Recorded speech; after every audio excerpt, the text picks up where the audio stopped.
Hello bachcho, so let's read this question. The question is, when a particle of mass m moves on the x-axis in the potential of the form v of x is equal to kx squared, it performs simple harmonic motion.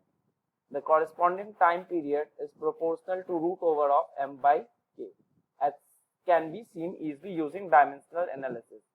However, the motion of particle can be periodic even when its potential energy increases on both sides of x equal to 0 in a way different from kx squared, and its total energy is such that particle does not escape to infinity.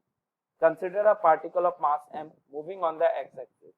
Its potential energy is v of x is equal to alpha x to the power 4, where alpha is greater than 0.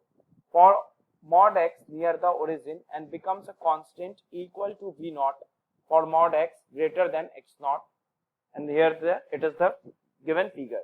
So the acceleration of this particle for mod x greater than x naught will be. तो basically ये जो हमारा इसमें की concept है वो क्या है, this is energy in SHM, simple harmonic.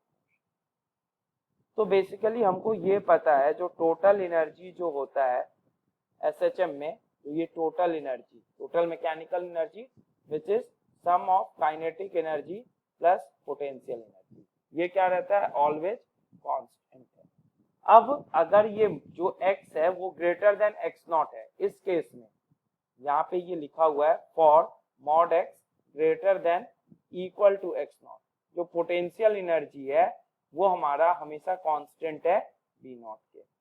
अब हमको ये पता है अगर potential energy v not constant रह गया, मैकेनिकल एनर्जी कंजर्व रहना है, मतलब kinetic energy plus potential energy जो है ये कोई कांस्टेंट है। अब potential energy x greater than x not के लिए कांस्टेंट हो गया which is plus v not equal to constant, तो काइनेटिक एनर्जी यहां से क्या आ जाएगा, constant minus v not which is equal to another constant, मतलब काइनेटिक एनर्जी यहाँ पे क्या हो गया, कांस्टेंट हो गया। अब अगर काइनेटिक एनर्जी कांस्टेंट है मतलब जो डेल्टा के ई है वो जीरो, अब डेल्टा के ई जीरो है मतलब डेल्टा वी जीरो होगा, तो अगर वेलोसिटी चेंज की नहीं तो एक्सेलरेशन कितना हो जाएगा, जो अपना एक्सेलरेशन होगा this will be simply zero, क्योंकि वेलोसिटी चेंज किया नहीं है तो एक्सेलरेशन क्या हो जाएगा, zero. So option D is correct answer. I hope you have understood the solution very well and all the best.